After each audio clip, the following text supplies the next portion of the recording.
before you all get too excited about Graham Linehan, here's a list of reasons why he's transphobic. Oh, what the fuck did we do with Jack this week? And then I sit up on the thing and I'm waiting for my results, and he comes back in and he's crying. Were you happier before you got yourself engaged in all this shit? Yeah, of course. Have you heard the Michael Anthony? I love your show.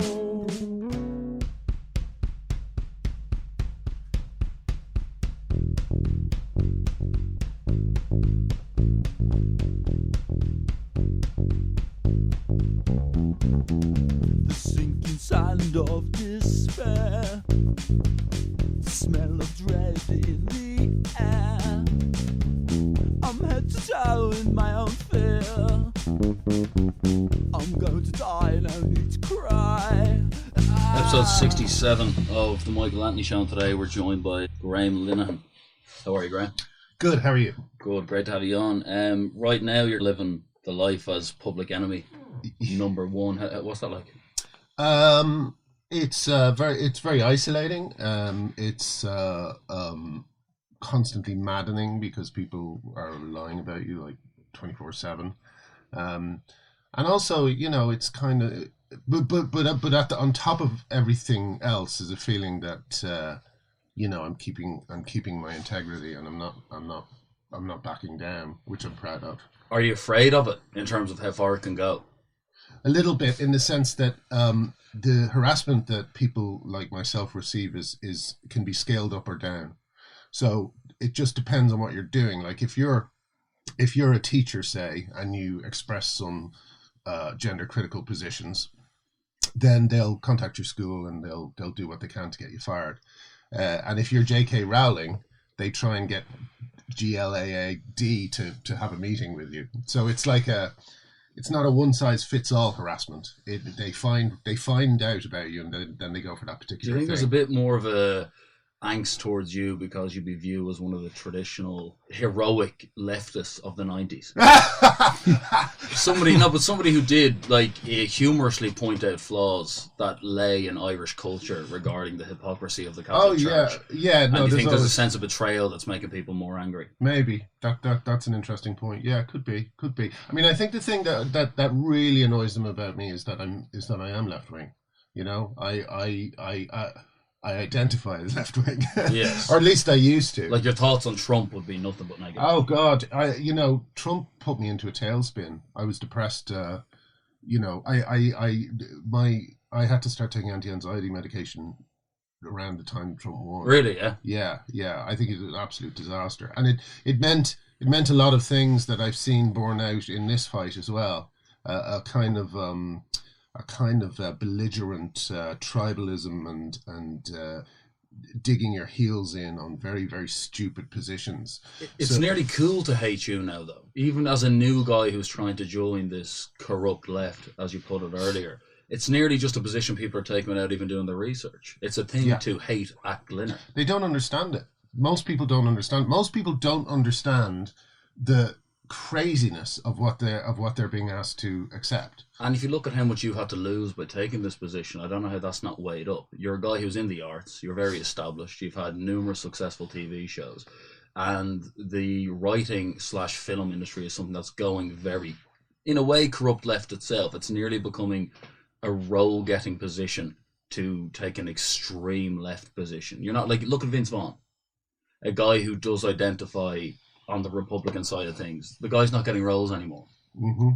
You're a guy who represented the other side, but you'd so much to lose. But because it goes against one of the things that have become an essential box ticks in this new millennial left criteria, you're already vilified. But they don't recognise what you did for, let's say, the abortion in Ireland years before it became relevant, or gay marriage, and how not only you did that when the referendum was there, but how it was highlighted in the shows that you wrote. The whole joke behind homophobia and homosexuality, it did a lot for Irish society because you had the people down the country laughing. You had the people in Cork and Kerry who are inherently homophobic kind of going, oh yeah, maybe this is a bit ridiculous, but in a humorous way in the pre-Twitter days.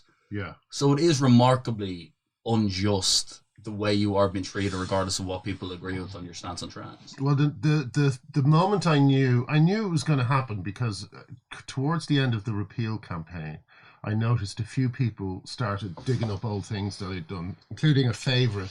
I'd faved a tweet because the fave police were the first to come for me, and they started this thing of before you all get too excited about Graham Linehan, here's a list of reasons why he's transphobic. So I thought, well, what am I doing faving tweets and stuff like this? These positions aren't harmful. They're not right wing. They're completely normal positions. Like I saw today someone describing. It's funny. It was a piece in the Independent by a trans activist, and it said the gender critical position is that people can't change sex. And that's not the gender critical position. That's like saying, it's a position to believe the sun exists. It's not. It is the truth. You can't change sex. You can't change. We are our sex down to our chromosomes. What made you publicise this though, as a guy who was so comfortable to put yourself at this risk? Do you regret it, or are you actually fighting a genuine fight you believe in? And it's. Oh yeah, no, I regret it only insofar as I should have thought more about the cost to my friends and my family. This is actually not a joke. I know it might seem like it's a joke, but it's not a joke. I was recovering from an operation, and I was on morphine, and I was literally recovering, and I had my phone, unfortunately, on morphine. That was the moment where I kind of thought, what am I so scared of? Why am I jumping into this with both feet? This is important, So the whole thing that kicked it off was kind of a anesthetic that I was under an anesthetic that was making me not scared. Okay. And so I just thought, fuck it, I'll go for it. And within seconds, I got a tweet saying, "I wish the cancer had won." So then I did the second thing that made the whole thing possible, which is I turned off replies from people who didn't follow me. So I was tweeting about it, and I wasn't getting much pushback. I was thinking, this is going very well, but I'd forgotten that I turned off replies from people who don't follow me. And then I thought, I'll turn them on again, see what the reaction is like. It's just of people calling me a bigot. Do you still read the shit? Do you still read the Twitter? No, I never read any of the negative stuff. Would you type in your name on Twitter ever just for the crack? No, Jesus, you're joking. No. That's like putting a blowtorch to your face. Yeah. The thing. It's bad enough without doing all that. I still get stuff. The interesting thing, the funny thing about it is that because I don't get replies from people who don't follow me, they don't. Even to get a dig in, they won't follow me. They won't follow me to get a dig in. So it's my Twitter experience is actually quite nice, compared to everything else.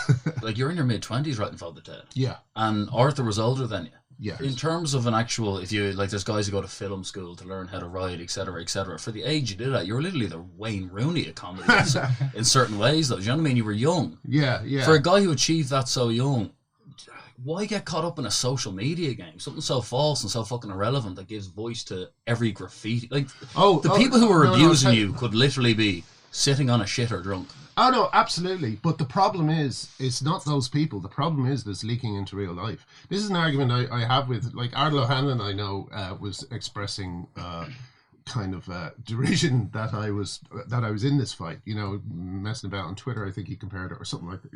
He said something about it being a waste of time. But the thing is, are you still mates with him? Yeah. But the thing is, all these crazy beliefs that are extremely damaging to women and children are leaking off the internet and leaking into everyday discourse. I mean, I think it was Lisa Nandy just yesterday or day before said that a male paedophile who identifies as a woman should be placed in a women's prison. Where do you think he should be placed? In the male section? Prison. He's a man. He's a man. Also, here's the thing. Another aspect to this is that's I don't even think he's trans. He's taking the piss. You get an easier time. You get to be put in a prison with women. Of course, he's just taking the piss. And there's this idea, we have to respect it. They let one paedophile out because he transitioned. He raped. Oh God, I hate saying all this stuff. Yeah. Part of the problem with this is when you talk about it, you sound insane. But that's what we're trying to get to. Like, what do people think your reasons are for speaking about this? Do they think you're trying to spread hate? Yeah, well, that's the the important thing is to try and shut people down so they don't so you don't hear the substance of what they're saying. And one of the main ways they do that is they, like that interview I did with the Nazi stuff. I said one thing about saying that I felt proud of myself that I'd stood up against something, because you always wonder, would you do that if you were in Germany in the 1930s? Would you watch those films and you go, why didn't they let the blacks sit down on the bus? Yeah, exactly. You kind of think, would I stand up? Would I be brave enough to stand up? You think about people like the guys who used to travel down the south, registering black voters. Yeah. I mean, the guts it took to do that. So I wasn't doing anything like that, but I was in a kind of comfortable position in the sense that I just had insurance money for my operation, so I could afford to take some time off work. There was nothing they could destroy, so I thought, I'll step into this and I'll provide cover or a kind of bullet shield for the women who are trying to talk. Does a comedy writer view it as taking time off work, though? Do you not just kind of, because there's so many people, though, I don't mean that it doesn't take hard work, but you're genuinely passionate and love what you do. There's so many people who are going in to a desk and doing something they generally don't care about and planning their Christmas party 2 months before it happens. Surely, would time off be something you like? Like, are you kind of nearly sick of writing comedy? That's a really good question. Well, no, it depends. Like if you're at the start of a project, the job is a bit of a slog, because you're trying to figure out, will this character be funny with this? Will character A be funny with character B? When character C comes in, will that comedy change? Then if B leaves, will A be funny with C? Yeah. So it's kind of a bit of a boring process to get to the point where me and Arthur were at on the second and third series of TED, where it was really like coming into a room and turning on a tape recorder.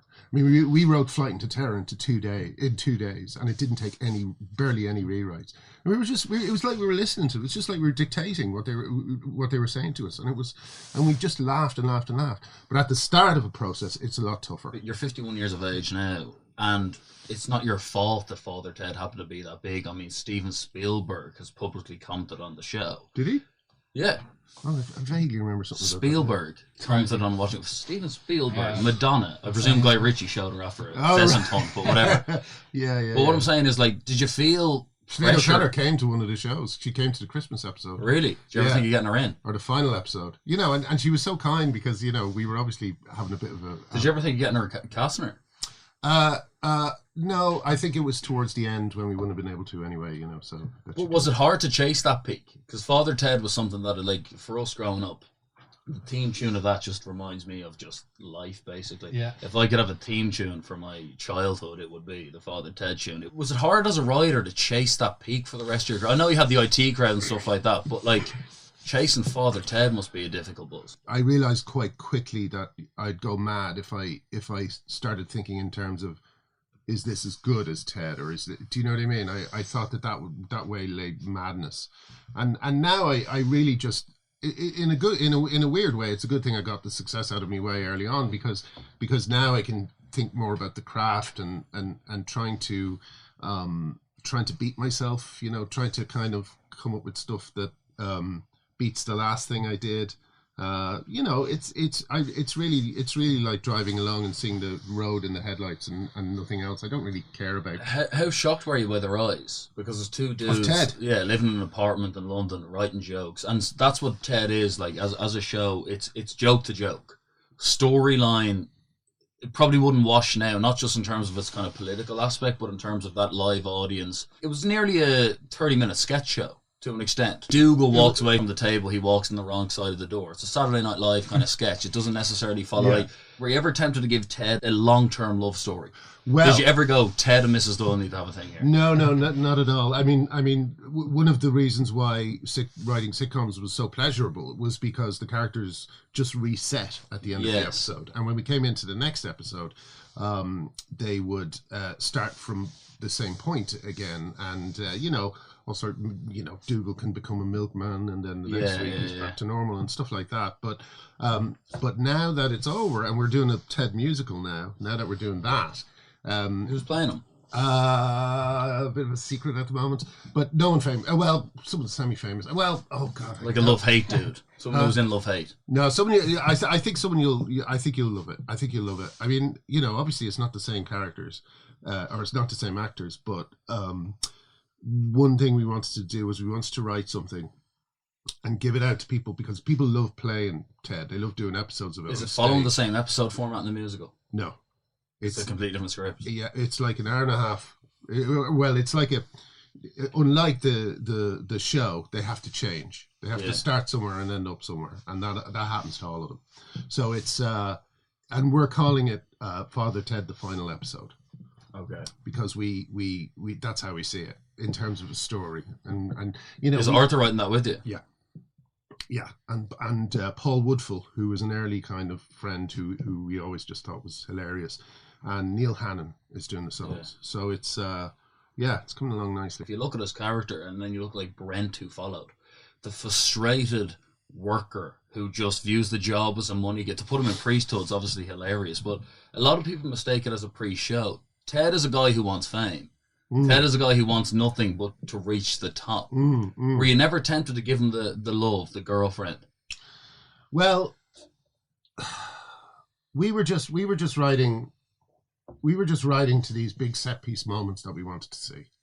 We didn't and also at that time we were a little bit snooty about comedy that went deeper. We thought, no, just be funny. That's the only important thing. Be funny. And all the warmth of Ted, that kind of happened by accident. That was because we hired those actors, who brought it a lot of warmth. How good was Dermot Morgan? How do you mean? As a guy who captured Ted, like you wrote him on a script, but did he maximise that as much as he could? Yeah, absolutely. Do you think if you'd hired someone else, the show would have reached the same success? I don't know. Well, it depends. It's a hard one to answer. We the person who we chose, if Dermot didn't do it, the second person we were going to get was Dick Byrne. And we thought let's use these and create a second house. So yeah, it would have been the same but different. Dermot Morgan, if he didn't die, we're talking Hollywood probably. Yeah, well, he was very ambitious, Yeah, so that kind of like Brendan Gleeson-y role in Bruges, Dermot Morgan would have acted in some pretty serious films. God, yeah, could well have done. He really saw Ted as a stepping stone, Yeah, because he'd outgrown Irish comedy. Well, yeah, I mean, Dermot was great. Did you end it because he didn't want to play Ted anymore? No, we literally thought.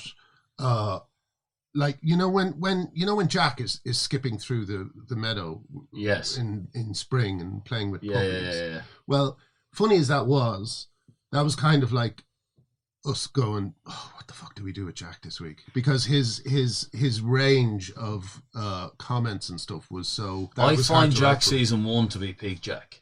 Yeah, the first episode where I go was Jack talking too much is the caravan episode. Yes.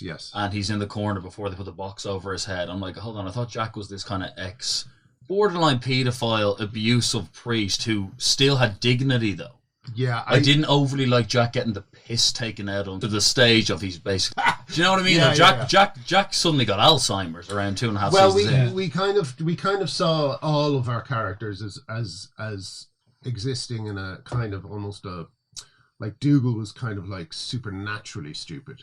And also in a way kind of more modern than Ted though. Kind of have that atheism. There's a little bit of, is Dougal stupid or is Dougal just kind of hip? Yeah. You'd fall into that trap of going, is Ted the stupid one? Especially in season 1. Yeah. Season 1, the fair, when Dougal's pushing Jack out and Ted's debating, Dougal gets it. Yeah. Occasionally, I think Dougal's this handsome hip guy who's just chilled out. Yeah. Season 3 ended, and then you had to show that after. You have to show that after Dermot died. Yeah, we were editing the last episode. It was hard to edit that knowing he was dead. Like that must be a weird buzz. A grim old experience. And then our series that we were really proud of went out, and whenever anyone brought up or you spoke to anyone about it, they just looked really sad. Yeah. It's like, oh god, But do you find actors to be a bit hysteric in terms of like Father Ted was the first thing that in a way made Irish comedy? I saw you when you were around 20 years younger than you are now, and you're on a debate on a live chat show, and there's some clown telling you that you're making Ireland look stupid. Oh yeah, and you that's make right. a great point that if Ireland can't take the piss out of themselves, we're always going to remain stupid. Yeah. And you gave so many comics their first role, and then suddenly they come out going, I don't want to be cast type. Yeah. If you look at any Irish comic now who's over the age of 45, there's definitely a Father Ted link there. And if not, they definitely wanted one. Yeah. You find actors get very quick through their agents to throw the toys out of the pram to writers and directors who are the people who actually make the art. Well, I don't really experience it because I didn't do anything else set in Ireland after that, you know.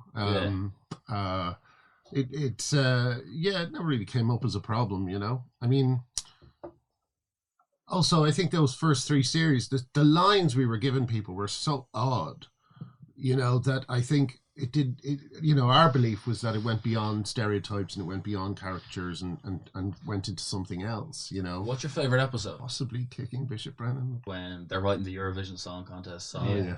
And suddenly Ted becomes a songwriter and he's fucking fagging and he has the sleeves pulled up and he's screaming at Dougal. That was based on the Trugs tape. Do you know the Trugs? Trugs were, I think, an American. Were they American? I can't remember. What And they the were. video was just so ridiculous. No. What it was? Oh, the video. Yeah, that's a different thing. But the Trugs tape was a recording of them trying to record a song, and him going. I think he's going. No, you fucking idiots! It's do. Dude, how did you get into writing that in your mid-20s? You went to CUS in town. Yeah. Were you an atheist? Was there something you had against the Catholic Church? 16, 17, I realised I didn't believe in it. You know, I read a book actually. Funnily enough, it ties into the abortion thing. It was Cider House Rules by John Irving, and it was about abortion when it was still illegal in America. And I read it, and I was reading about all these women who used to have to do things like throw themselves downstairs and drink poison and all this sort of stuff. And I suddenly realised that the thing that I thought was the purest and best position of the Catholic Church, that they were anti-abortion, was actually bullshit. And as soon as that kind of went away, everything else went away. Because that was like the linchpin, I think, that everything else was on, you know. So would you consider yourself a very staunch atheist? Well, staunch is a weird Or word. just, we don't know what's happening, we don't know what we are, we're a random chemical floating around the globe and we have arms and legs. Yeah, although I do think that atheism has robbed us of something as a society, probably. I think there's definitely a lack of the thing about your confirmation or communion and stuff like this, you know, is they're little ceremonies that enter you into a new part of your life, you know. Should have had a communion episode in Father Ted. That would have been good, yeah. Although we had a rule, you never see them at work. That was our rule. Nearly do the odd time outside. Yeah, but do you remember the door closing really slowly and then he comes back through it? That joke only existed because we weren't allowed to. Imagine a plot of Dougal hears something in confession that he doesn't know how to keep in. Yeah, absolutely. But bizarrely enough, it's these kind of things that, in a weird way, we were trying to avoid. We didn't want to do any jokes that you could imagine in another ecclesiastical sitcom. You know, so we stayed away from things like that. You know, they were usually just kind of, you know, hunting down beasts and do you know what I mean? What are you most inspired by? Early day Seinfeld. Seinfeld was a real for me. It's just how you should write sitcoms. It's so well done. There's so many rules that Seinfeld uses that I use, you know, like finding a taboo subject and writing about that in a way that's not offensive. You know, when you have a live audience, mm-hmm. What if it takes 4 takes? How are they still laughing? We ask them. We say to them, if you found it funny the first time, you know, feel free to laugh again. Yeah. You know, so because Dermot Morgan was a guy who, when he was in front of a crowd, he just wanted to entertain. Was he hard to manage? Oh, he would just wander out between takes and just standing, and the warm-up guy standing there, you know, not able to do his job, and Dermot's just doing impressions of Irish footballers, and then no one has a clue who he's talking about. Yeah, it was Eamon Dunphy. Really funny. Yeah, before, like, he did the original Eamon Dunphy impression. Like, that shit was good. Yeah.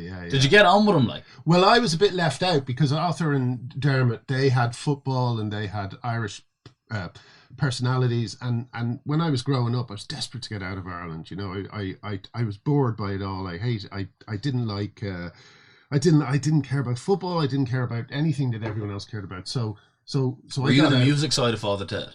Yeah, probably. Okay. A little bit more than Arthur, although Arthur is an old punk, so he's big into his music as well.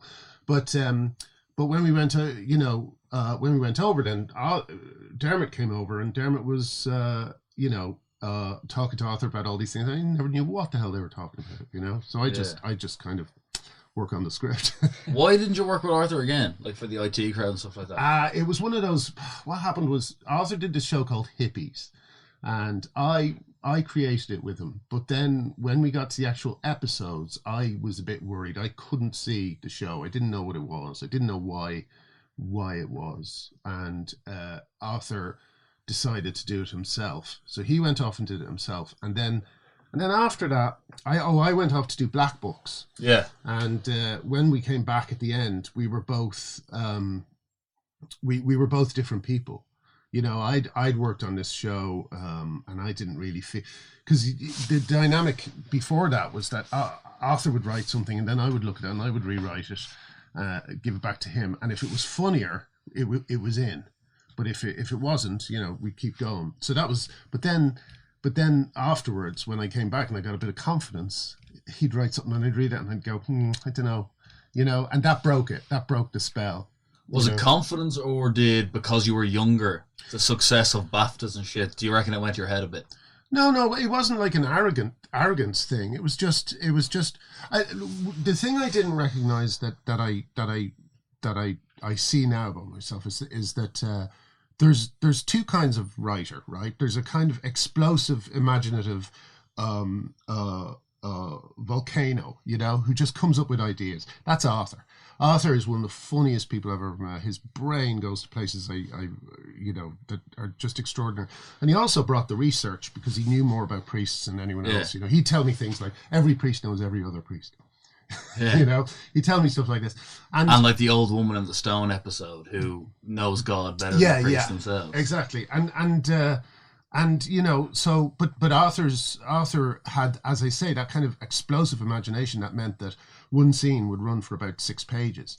So I would take it and I would look at it and try and see, is that possibly another plot line? And I'm the other kind of writer, which is I'm very much about structure and I'm very much about rewriting. And combined together, we were just a great match, Would you be Ted's Vegas? Would you be Ted's personal ambition? Who's Father Jack? Because someone creates a character, but you don't sit down and go 1, 2, 3, Father Jack. Whose idea is the old? Father Jack came about because we originally wrote it as a mock documentary, because we thought it would be cheaper to make a mock documentary and they'd be more likely to let us make it. Okay. So it was called Irish Lives, and Father Ted was just one of 6 Irish lives, and Ted's one was about him traveling back to all the priests he worked with in the when he was training, and seeing where they are now. And they were all. And he's left. He's left, yeah. Okay, yeah. Like, it was just him driving around going. I mean, we had jokes like he'd be driving around going, "I've got lots of very sad thoughts as I leave the thing," and he would crash. And it was things like that. He was talking to the camera. It was jokes like that. But then there were 2 jokes that kind of. One was he goes in, he meets a housekeeper, and the housekeeper says, "Would you like a cup of tea?" And he says, "No, thank you." And then, go on, have a cup of tea. Yeah. And that turned into Mrs. Doyle. And another one was where he went into a room and found Jack, or an old priest who was kind of dead. And then he doesn't believe anyone when they tell him he's dead, and he finds out, eventually, he's dead. He's actually dead. So that was Jack, because Jack then came back to life in a weird way, and when he came back to life, he only had a few words in him. So it was just. It just happened that way, We could easily have gone for another scene from that episode and turned a character from the other scene into a character, but luckily we chose the ones we did, and it just kind of. But in terms of plot, that singer-songwriter woman, it's nearly prophetic, Father Ted, in many ways. Like, it had this wedge in between the kind of devil era Ireland of independence that's run by the Catholic Church and the Celtic Tiger yet to come. Like, you can look at the priest right now on Strictly Come Dancing. It's nearly a piss take. Yeah. But when you guys said Father Ted would do that show in the 90s, it was viewed as a piss. That's happening now. Yeah. There's priests who are celebrities, and then the artist who buys Craggy Island and finds her spiritual side whilst not believing in religion. Yeah. There's an eerie kind of prophetic nature to it. That's what makes all great comedies. That's what makes it. But it was the first time those two forces were kind of rubbing up against each other and creating conflicts. I don't think it would work now because those conflicts are gone, really. But you did bring Ireland to a new place. Well, I'd love to think so. Yeah. I mean, we saw a report once in a newspaper about the amount of priests who were studying in a particular college, Maynooth or somewhere. I can't remember where it was, and they said it had gone down from something like 160 a year to zero. Zero priests were studying in this seminary, and they said there are two reasons for this. One is the recent scandals, and two is, and I can't remember what word they used. Oh yeah, the trivialization of the church in shows like Father Ted. And I thought, oh my God, we've destroyed the Catholic Church. Zero priests. What I thought was interesting that you said that it was funny then, but now that it's become so factual regarding paedophilia and the greed, it actually isn't funny to even make light of the Catholic Church now. Yeah, I think their crimes turned out to be too poisonous, really. Do you not think you boys kind of knew that then, though, too? We did. Jack is a paedophile. Yeah, Jack is a paedophile.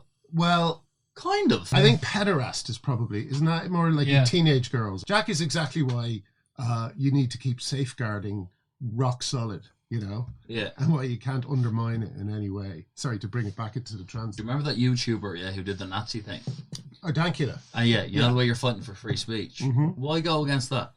Well, that was at a time when the alt-right were, the alt-right were kind of getting more and more powerful. People like, people who have Pepe as their avatar. But he's taking the piss, man. His dog's putting his arm out. I know. But you see, at the time, well, there's two things. First of all, at the time, I would say to people, I just thought it was funny because I thought he's written a joke that's so bad, the police have arrested him. That was my line on it, But the thing that I did do that I wish I hadn't done was he had a Kickstarter going, and I moaned about that.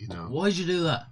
Because I thought he was a Nazi. But he was just a Scottish dude having a laugh at a camera who went too far. Yeah, but he was also getting videos on Stormfront and things like this, and... it was just a little pug putting his arm out. Yeah, but that, he was... Look, basically... You guys brought Nazism into humour in a very funny way. There's a certain way in which you can slag the concept of fascism, and Ted with the dirt and the swastikas coming down. You can understand why. If you type this guy in on Twitter, you will see so many idiots saying shit that does not make sense. And there's people going, just tell yourself Arthur Matthews wrote it and you'll still be able to watch Father Ted. It's gotten sick. Yeah. It's disturbing. But one thing they say is, well, look, it's just here's my problem with it. It's hacky. To say gas to Jews. It's a bit far. To use that particular phrase is hacky, and it's not good. And so it was more of a thing of. It was definitely a thing of feeling a little bit annoyed that people were talking about him as if he was a comedian when he was writing this stuff that was sub Jim Davidson. Everything you say, you mean more than you actually do because you are who you are. Because if you say a word, it becomes headlines, which makes it seem like you're passionate about a cause, even though it might just be you said a comment. Yeah, there's a bit of a narrative of Graham Linehan goes against your man, even though it could have just been, it's a tweet. Yeah, he basically just goes, "That's what I think" for a second. Yeah, put it up there. It was a Twitter war, and no more important than that. But having said that, I do feel bad that I tried to hobble his fundraiser, and I was actually, it was one of those things where I was actually surprised to see that I'd done that. I didn't remember doing that. Look, here's the thing. One of the things that I've kind of realized over the last 2 years is that a lot of the people I aligned with at that time are arseholes. Yeah. They just want clicks. They just want some kind of notoriety online. It's just this positioning. It's this positioning and also a way of arguing that's very much it's basically, I'm a bit worried about this, and this could mean safeguarding and blah, blah, blah, blah, blah. And their response is, go kill yourself or something like that, or lol, kill yourself, or lol, delete your account. And it's like, oh, okay. And I used to do that. I used to be a bit like that. And I used to admire people who did that. And when you get on the other side of it and you're trying to say something that you think is important and that's all you're getting back, you kind of realize, oh shit, that's really just a dead end. You know, that's a dead end way of thinking and talking. And we have and the other thing is I had so many like, I'll tell you, here's an interesting thing, right? I signed up to a anti-Nazi or anti-Gamergate or anti-right-wing block list, you know? So I think it was run by a woman called Randy Harper. And I'm not even now sure if Randy Harper's a woman. It might be a guy identifying as a woman. But anyway, Randy Harper created this thing that I thought would be very useful to cut down on the amount of right-wing trolls that were coming in and polluting me mentions, you know? But then I realized later on that I think she put feminists on there as well. I think she put a load of feminists who are called TERFs, you know, on that list without telling anyone. And I saw, because I find all the time that I've blocked feminists, and I have no idea why I would have done that. So I think that it's very suspicious to me that side of things did this quietly, did that, without telling anyone. And you'll find, I mean, that's one kind of recurring theme in all this.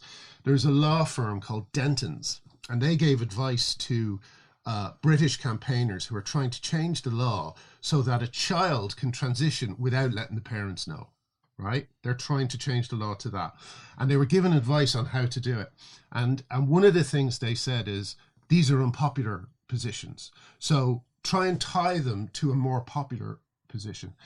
Activists in Ireland had great success tying self-ID to gay marriage and blah, without telling anyone, you know, and they're praising Irish activists for doing it on the down low. You know, it's really, really disturbing and anti-democratic, and as I always say, you know, what form of activism do you know of that's been told to avoid publicity, you know, and to avoid debate and stuff like that? I don't know any activism that's ever been like that. A civil rights activism that tells you to avoid publicity. There's so many people who are so quick to tag the word bigot the minute they see an ounce of disagreement. Do you believe in any sort of sex change?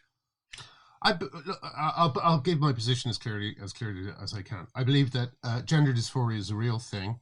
Yep. I think that some people suffer from it so badly that they need to change their appearance in order to present as the opposite sex. I think that's and I know many trans people. Do you agree with that, though? How do you mean agree with it?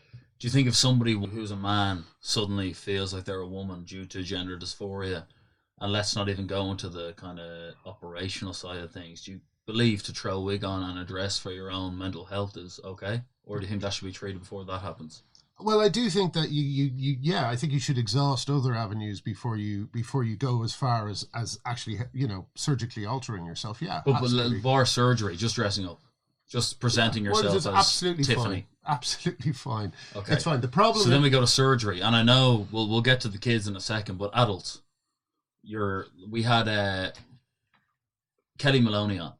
Used to be Frankie Maloney. Mm-hmm. Was Lennox Lewis's boxing promoter, a real geezer. You know Frankie. Yeah, I think I've heard of this guy, he was like going toe to toe with Don King, proper wheeler dealer. Was the manager of Darren Sutherland, famous Irish boxer who took his own life. Okay. What do you make of that kind of thing? You're 50 again. I know we're heavy on the prepubescent, on the teenagers, but you're 50. Do you think that's a mental health problem?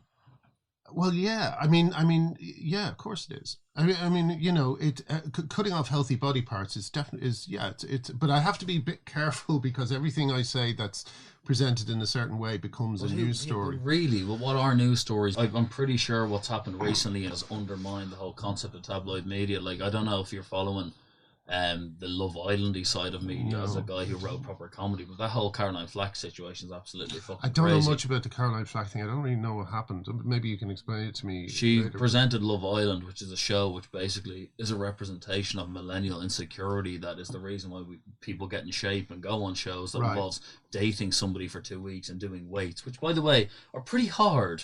Rugby players and gladiators were the only people arse lifting those things, but they're so insecure they believe their physical specimen is the only thing that actually kind of identifies them. And she presents Love Island, and suddenly the tabloids get in her case. She ends up taking her own life. I don't know why she did it. I'm not saying it's the tabloids, but I'm saying you're in a certain world of shallowness, and there's people who have pecs popping out going, miss you already. But this is it's such a shallow world, man. But this It's is part crazy. of my thing. I genuinely think that dysphoria is spreading because of various different things. If somebody Googles, why do I feel like this at 12? I don't feel connected with my... They have recommended YouTube videos of trans activists going it's recommended. Yeah. These companies are the people who are brainwashing people. Look, man, we claim to be more civilized. We claim to be more accepting of people for who we are. Why is the suicide stats higher than fucking ever? And here's something. Lupron, which they give to young girls to block puberty, has been shown to increase suicidal ideation. So not only does it bring down bone density, increase suicidal ideation, and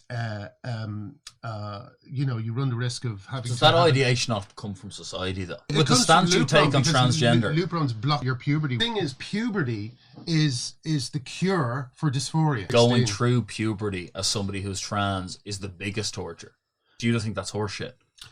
I think that it's horseshit that a lot of people will who don't suffer from the same kind of dysphoria will be pushed towards that treatment. I think there are certain people who, because it worked for them, they think it's going to work for a lot more people. Why don't you take this shit serious as opposed to like Twitter route? It's not, the Twitter thing is just part of it. I've been kind of working behind the scenes as well with various different organizations to try and get. But Twitter is pure trash.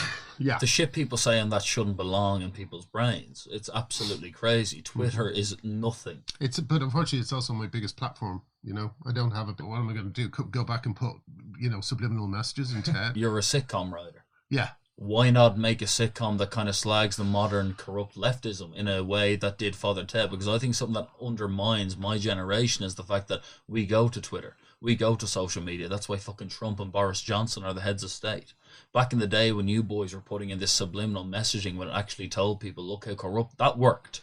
That worked. Yes. Our shit doesn't work. Yeah, but the thing is, crazy as some of the beliefs of religion were, they are as nothing compared to some of the things that are being said now. And if I was to do a comedy show that showed the truth, which is that there's a bloke in Stonewall called Alex Drummond who has a full beard and wears a dress, maybe a bit of eyeshadow. It doesn't even look like he goes that far. You're giving these guys fame. He's on the board of Stonewall. But you're so much bigger than that. He's on the board of Stonewall. He goes into schools as a representative of Stonewall and tells kids that he's a lesbian.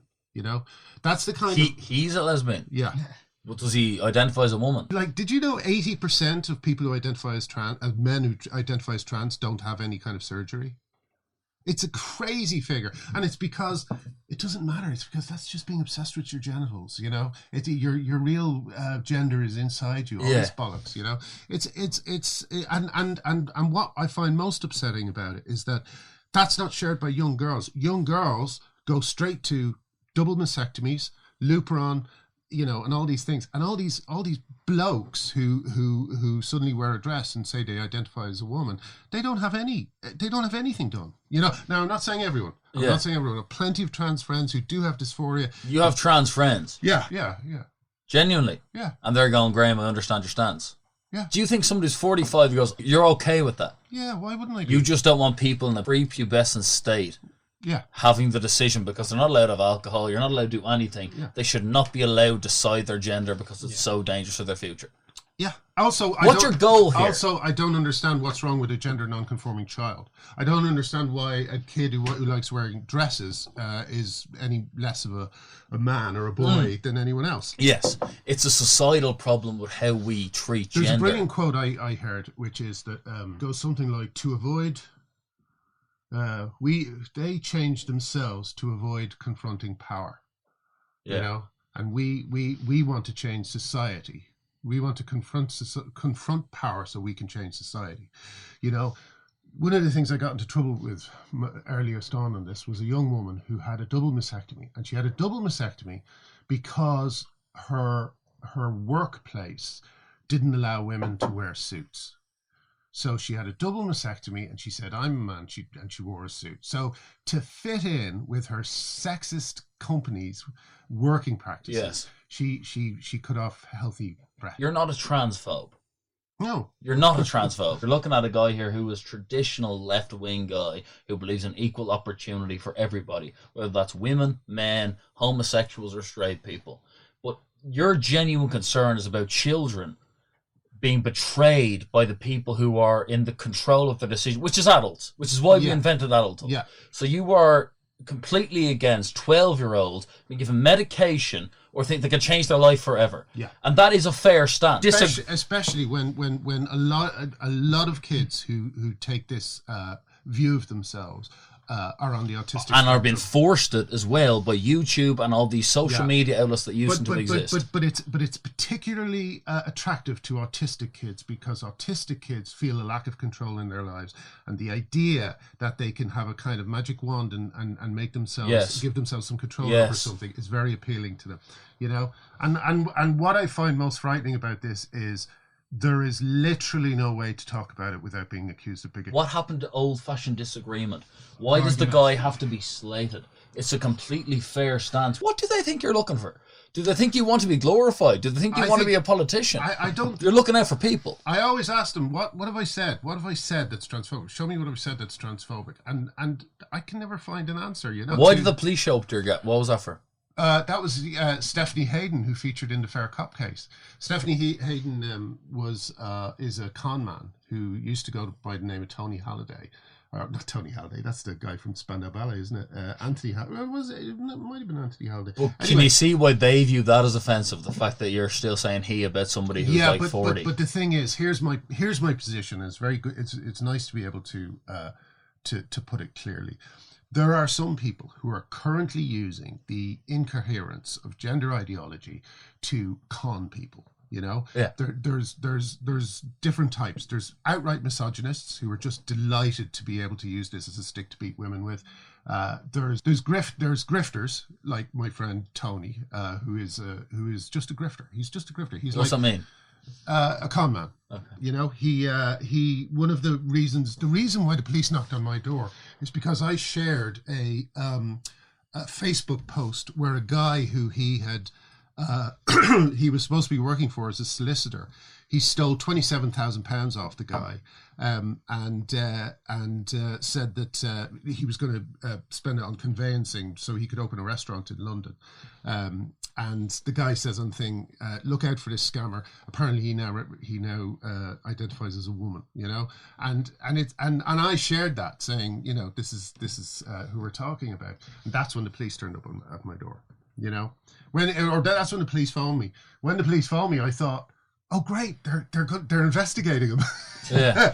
And no, they were telling me to leave him alone. Imagine the police are showing up at the door of a writer. Yeah, a guy who just writes. Yeah. They're showing up at his door because he shares a different political opinion. People can go as left as they want. That is Gestapo shit. He said, he told the Telegraph as well that he started transitioning in 2007, and there's footage of him in 2016, and he looks like me. And I always say to people, he must look like fucking Cro-Magnon man to begin with if he started transitioning in 2007. Were you happier before you got yourself engaged in all this shit?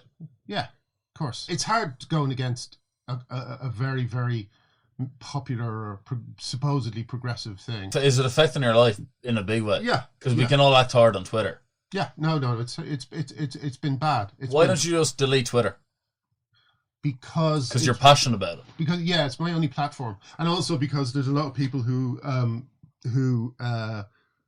thank me for it, and who've come out themselves as being gender. Would you find yourself genuinely confident in what you believe in and that you're right, or is there the odd minute or two where you go, this is actually bullying, I actually feel I have anxiety now? Are you scared at all? You're getting so much abuse that although you're a comic and you're somebody who's obviously very observational, aware of human emotion, you can remain intact with yourself. Well, have you found this has defeated you slightly? Are you slightly less confident as a man than you would have been because the abuse is minutely? I would say that it's helping in one way, because as I said to you earlier, I've kind of recognized in myself some of the qualities that have been used, or some of the kind of strategies that have been used against me. I've kind of seen in myself my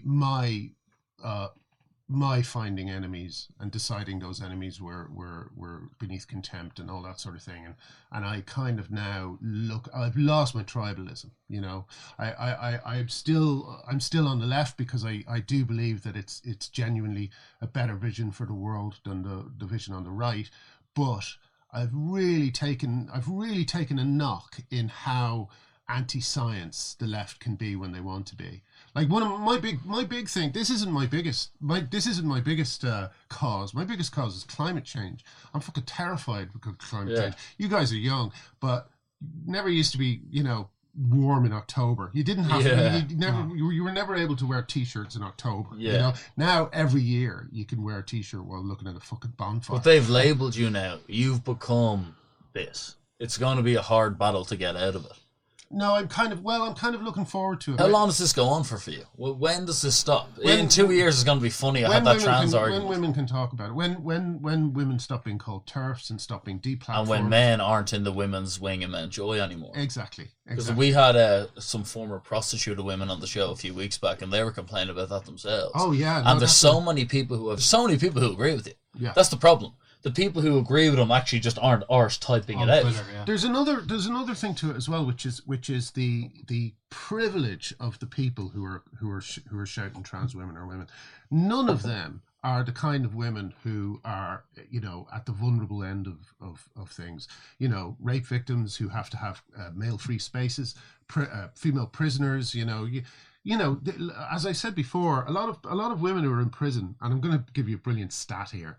But a lot of women who are in prison are themselves victims of abuse, you know? Yeah. So for them to go into prison and then to have to face more men, the fucking people who possibly helped put them there. Yeah. You know? Like Karen White in a UK prison attacked 4 women. How did a guy in a wig get into a women's prison and sexually assault women? How did that happen? You know, and the fact that we can go, well, that's just one example. And so I'm sorry, but that's 4 women too many. Yeah. But let me give you a good stat, right? Give you a good stat. At the moment, there's 1,500 males in men's prisons identifying as women. Guess what the male to female population of prisons is in the UK? I'd say 90-10. 90-10? In percent-wise. Yeah. Well, it's actually 80,000 men are in prison, 3,000 women are in prison. Okay, yeah. So if those 1,500 men went into the female estate, they'd increase the female prison population by 50%. You know? It's insane. And you know, and everyone's like, I think what it is people are supporting it and they just haven't thought it through to the end of what they're, do you know what I mean? Do you believe in the sex change operation full stop?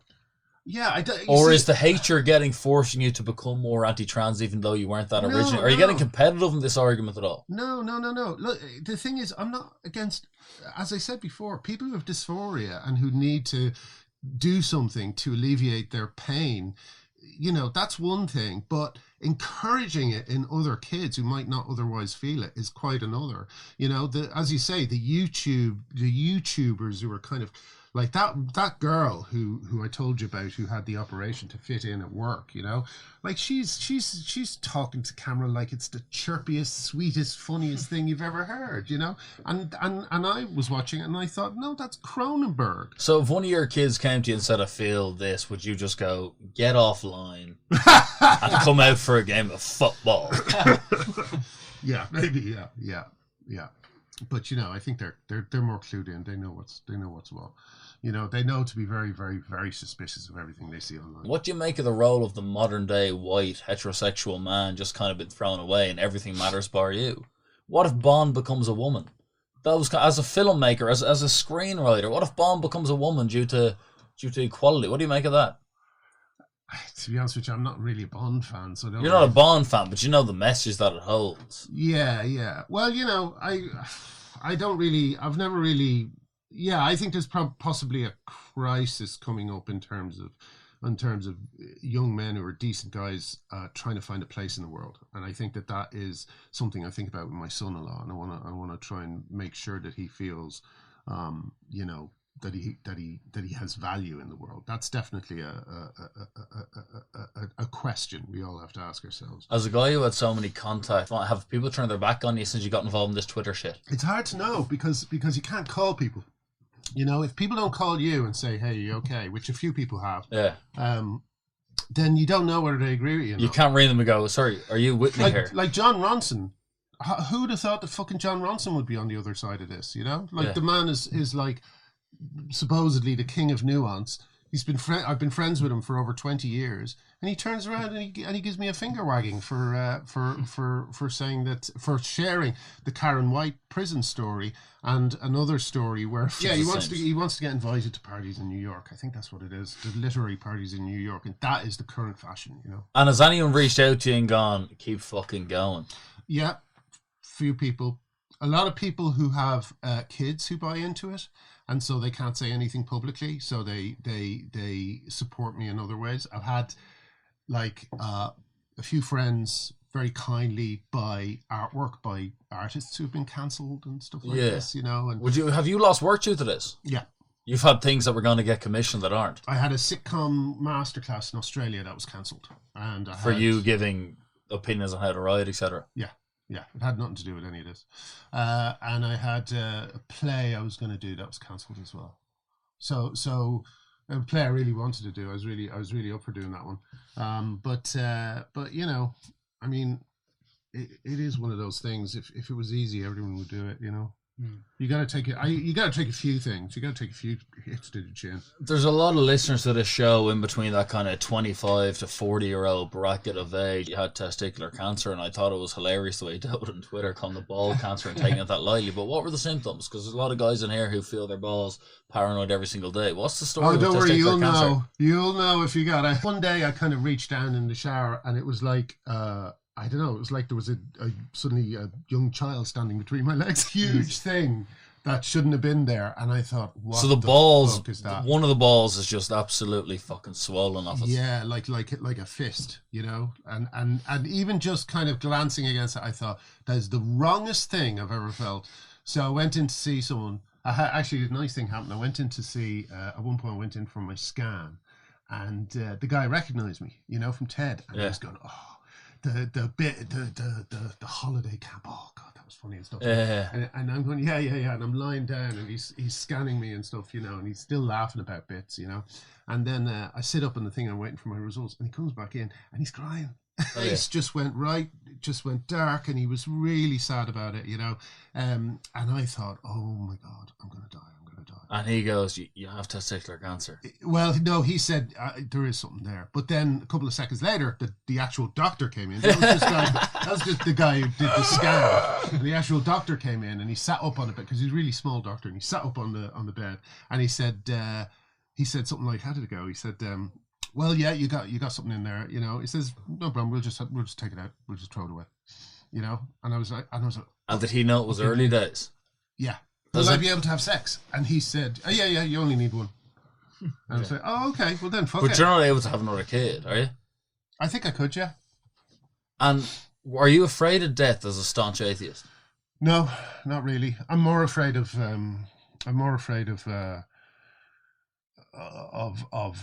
you know, what one might call a living death. I'm more afraid. I'll tell you what I'm afraid of. The Road. You know, The Road. Cormac McCarthy. That's what I'm afraid of. You don't want to be dying. I don't want to be walking along with a shopping cart and my kids trying to find food. That would be terrible. That would be terrible.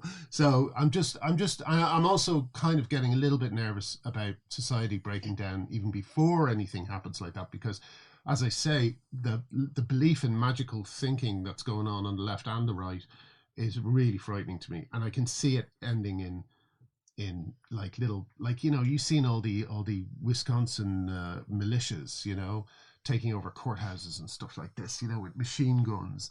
It's like that type of tribalism and atomization that I'm very worried about. The worst thing about it is how they're trying to force you to be the opposition, even though you're one of the founders. Any walk of life. If you have a footballer who can't finish, but he's unbelievable link-up play, you go, there's a reason he's there.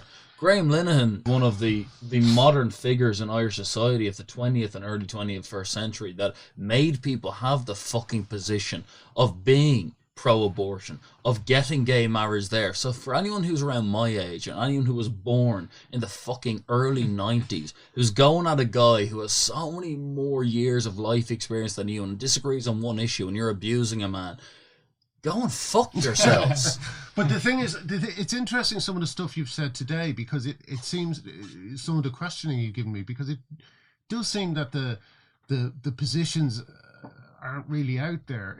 That's one thing about this fight. It's really hard to get into a place where I can sit down and explain what my positions are, because I don't think my positions are in any way bigoted. I just don't believe in certain things that that and I believe that we need more studies. I believe we need that early affirmation might work for some people, but it certainly won't work for most people. Yeah. You know, it's just a question of treating trans science like every other form. Exactly, of science. And we're in an era though of sensationalism where they just want to quote, and you've been labelled. One of the reasons we argue so much about this is because the stats are all over the place. And the reason the stats are all over the place is every time a scientist tries and studies this stuff and come up with some real data, they're hounded and destroyed. Michael Billingham, I think his name was. Let's say the Nazi contramage, yeah, which is everywhere, yeah. The what? thing about its comparison to the Nazi doctors experimenting on other shit, yeah. Yeah, but I never made that comparison. You never did. And also, do you think your frustration and how little you're understood nearly forces that? Like, it does in any conversation. Yeah, well, if you get in a fight with your mate or your girlfriend or wife or daughter, and they push you to such a level of misunderstanding, you're going to say eventually, yeah, you're a fucking cunt, I don't love you. You're not mean it. That's kind of what happened with the Newsnight interview, where they... That's what I'm talking about, yeah. Yeah, they were asking me about... I didn't realise it was going to be an ambush. And they were kind of... They were kind of using the Pink News headline that was made about an interview I did as what I'd said. And it wasn't. The thing I'd said, as I said, was, you know, it's a hinge moment. And I want to know that I would do the right thing, even if it was unpopular. So I'm glad that I did. That was my thing. And then, but unfortunately, because I was under attack, I kind of decided to steer into it. And I kind of decided to go, well, there's a few things that are similar.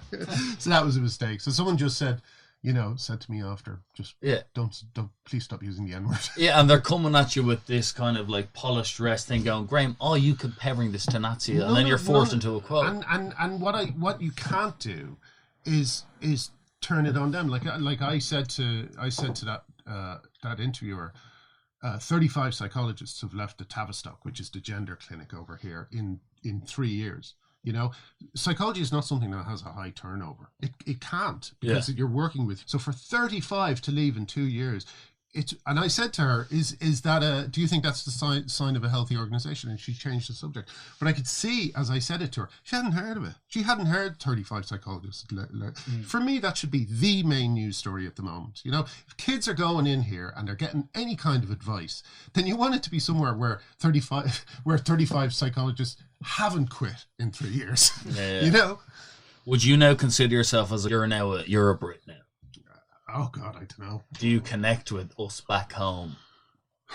Well, do you know what we're up to? Do you know what the Bernard Shaw is? Bernard Shaw? Yeah. Unless he's the playwright, then no, it's a boozer in town. It closed down. Are you just you don't give a shit about Irish politics? Yeah, I never really... Do you know Sinn Féin are on the rise, for example? I do know that. Yeah, that's something I don't like to think about, because they're on board with the fucking gender hippie stuff as well. And do you think they're using that to kind of counteract the fact that they were basically running around with baseball bats? Yeah. I don't know what they're doing, but you know, I can't worry on another front. Yeah, got enough fronts to worry on. Would you go back to Ireland much? I don't know. I don't. I mean, to be honest with you, I did feel really betrayed when I was cancelled for the first time by Ireland. You know, when did they cancel you? Soon after the abortion referendum. I mean, the thing. Well, hold on. You were pro-abortion. Yeah, but I worked with Amnesty Ireland to get it turned up. But then, soon as that was done, I think the thing that might have really got me angry, the thing that really put me over the edge, was Amnesty releasing a tweet saying a huge victory for pregnant people. It was a huge victory for pregnant people, not women. Pregnant people. The greatest victory Irish women had ever achieved. Yes, and it's suddenly taken away from them by the fucking organisation. So, if anything, you're a guy who believes in the rights of women. Yeah. And because us men can't handle them getting it, we're trying these other routes into making sure it's not theirs. Exactly. And that's what you find a lot of these trans women to be. We can't give it to them. We're that misogynistic that we're making up for them. We're infiltrating. We're like the fuck spies of the 40s. Here's the thing. I still can't get my head around that this argument is going on while women's sports is being destroyed. That should be the clearest example, the clearest sign when you see an obvious blow. And just as they're getting to the top, just as we're showing women's football, just as the women's hockey team are big, suddenly I'm a woman. Yeah. Let me break the 100-meter record. In terms of sports, for me, it's a revolution of average men. That's what it is. It's average men who otherwise would never achieve anything, and they're suddenly standing on podiums getting gold medals. Yeah. It's absolutely... It's the biggest sadness to find these pro-women's rights people mistaking what you're saying and going at you when you actually couldn't agree more what their original stance was. But because they've got lost in this Twitter realm of let's just fucking hate everyone, Trump's a fucker and fuck Brexit. Well, it's identity politics. It's like it's the big... Identity politics is what dominates my generation. Yeah, and it's a complete... I think it's a complete dead end. It completely loses the... very, very important element of women as a class, you know, women as an oppressed class who've been oppressed since the beginning of humanity. Before that, even when we were monkeys, we were oppressing those. Yeah. I mean, there's 51% of them, you know, so they could have us if they really put their minds to it. Yeah, and they will do. But the 49%, by virtue of being physically stronger and in a kind of domestic face-to-face setting, most men... There is that threat. Yeah. Every man and his wife, there is still, even though it might not be used, you'll never whip your fist out, there is that underlying knowledge of, definitely. If I want to, I can fucking break her jaw. And sometimes you see a certain... Like the whole thing about feminism, liberal feminism, as it's called, intersectional feminism, is that it centers men in so many different ways. Like one of the other things you hear is swerf. Swerf is someone who is a sex worker exclusionary feminist. So basically, it's someone who doesn't agree with prostitution.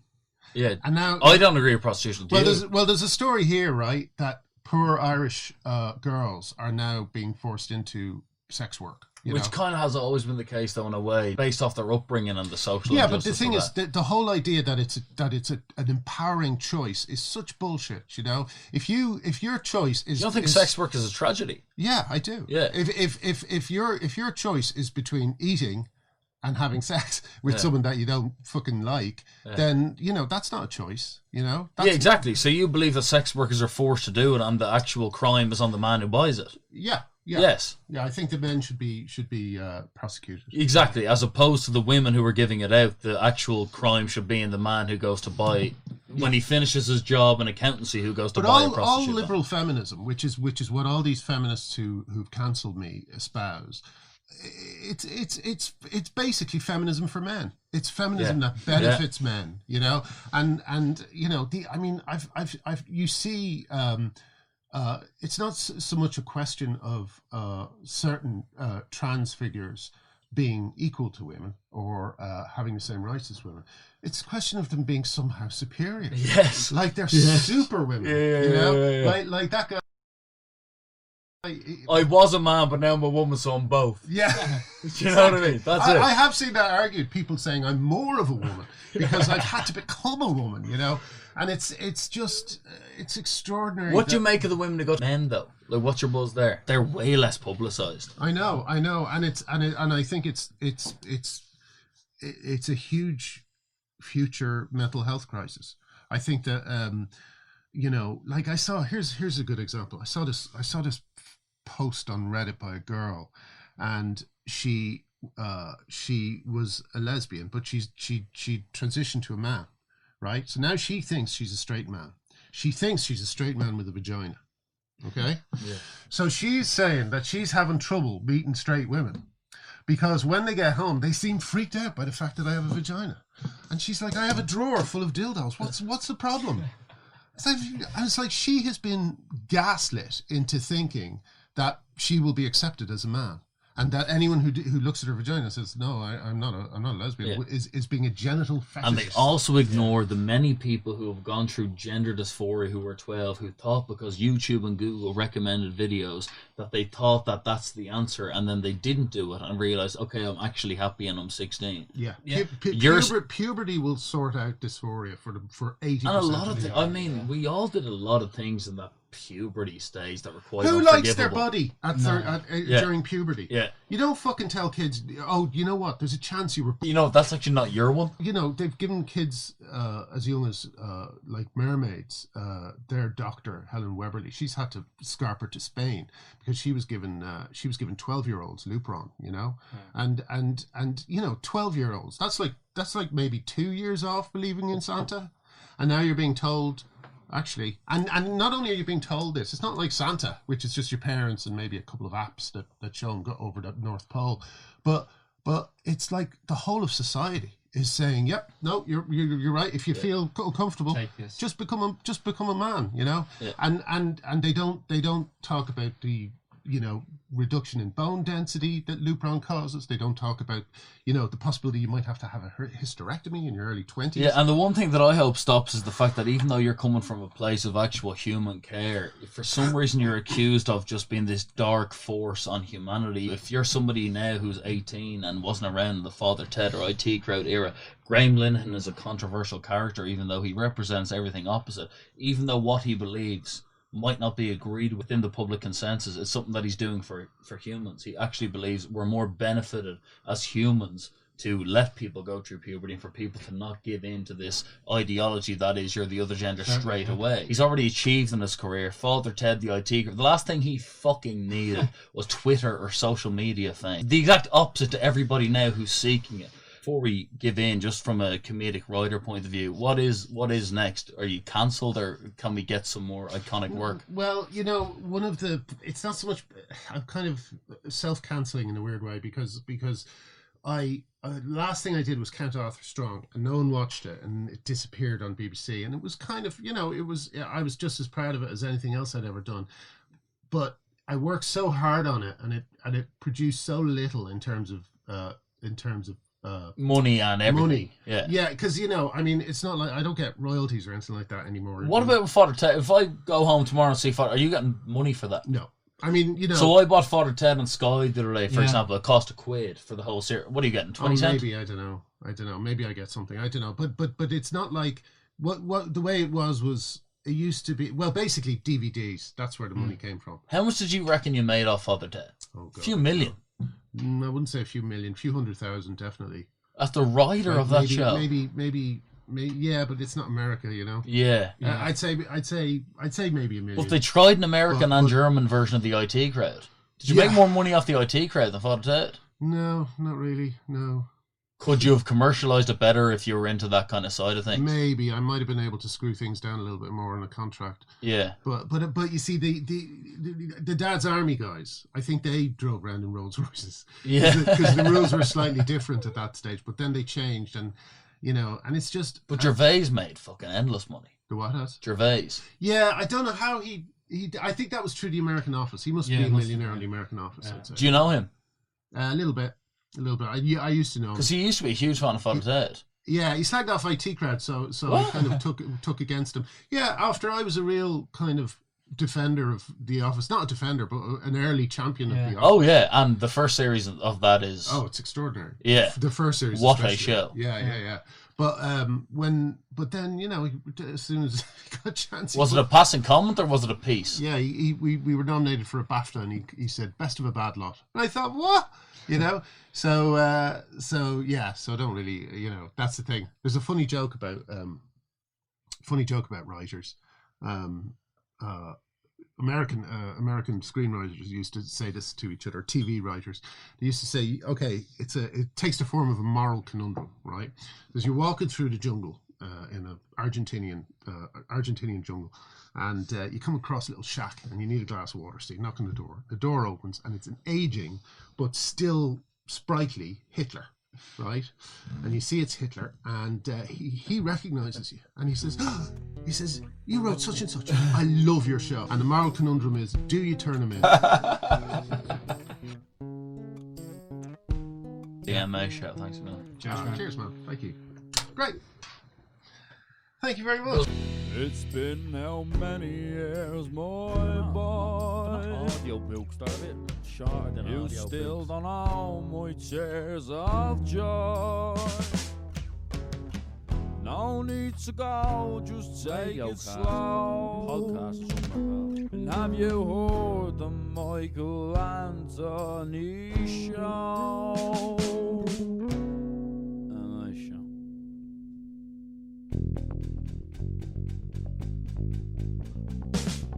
Makes me feel just fine. What's it help to see? Makes me see the light. What about those tears? Tears believe my eyes. How's it make you feel? Makes me feel alright.